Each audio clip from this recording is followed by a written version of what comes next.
All right, we're on to a pyramid. So a pyramid is nothing but a whole bunch of triangles working together to create our sides. So make a significantly kind of wide based triangle. It'll work better if your triangle has a little bit more width rather than something more narrow. So give yourself a little bit more width. Then we're going to draw another triangle again. This time it is going to be more narrow. Okay, and we're going to kind of tilt this guy over, and we want to merge in some ways or touch our different sides. I'm going to drag this side down a little bit. And now in tilting that, I'm going to have to make these corners meet, right? So I'm back to my direct selection tool so I can, oops, he disappeared on me. So I can make those match. And I'm going to take this one up a little bit. The more I go up, the more it feels like it's going back in the distance. The more it lays down, it distorts, right? So this makes it feel like it's going back and away from us a little bit. So ta-da, now you have your nice pyramid. Exactly. So I am going to take this guy here and we're going to copy it. And I'm going to move my other one away. And I'm going to literally just kind of go whoop. And that's me just grabbing the top of this and flipping him a different direction. I am going to tilt him a little bit. Check this out. All right. They're pretty darn close there. Tweak him a little bit. There, now we're matching up a little bit. Now I gotta come this way a bit.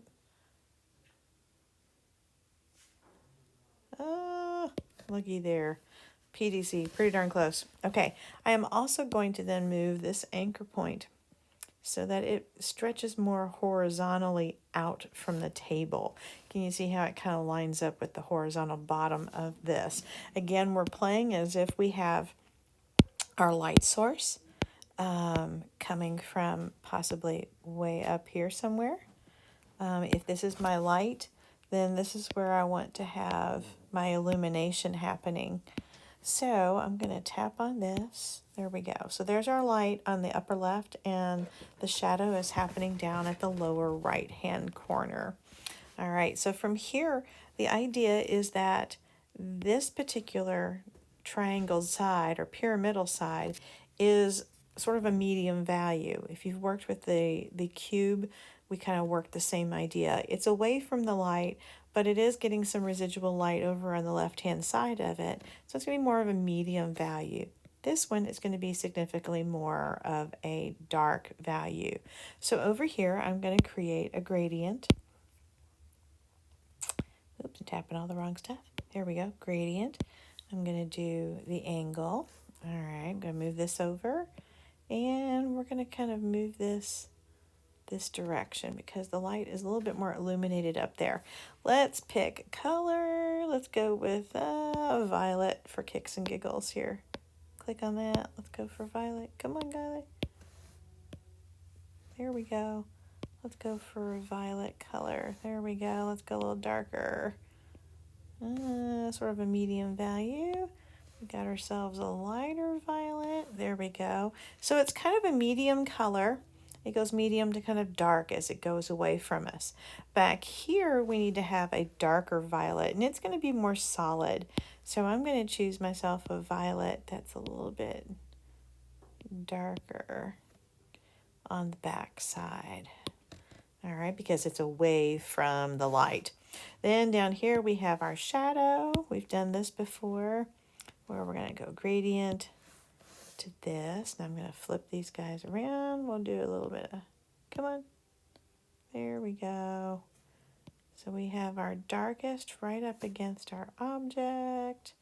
And then we have our lighter. I am going to take and make the white transparent, so it'll be more see-through. Gonna stretch the value of this out a little bit more.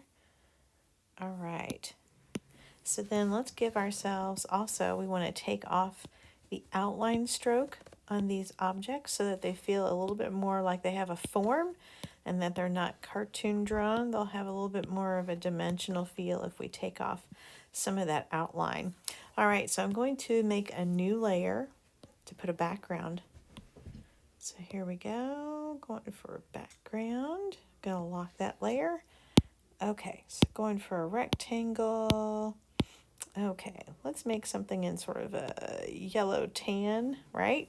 That's complementary to our world of violets. So we'll draw along this edge. So there we go. We've got ourselves a gradient that kind of fades into the table space there a little bit. We can even, if we wanted to, we could click on the actual gradient itself and kind of give some different transparencies to the grays. That's definitely an option. I can give myself a little bit of a background color at the top here. Let's go and give ourselves something, let's see, let's go. We'll play with a lighter wall color. There we go.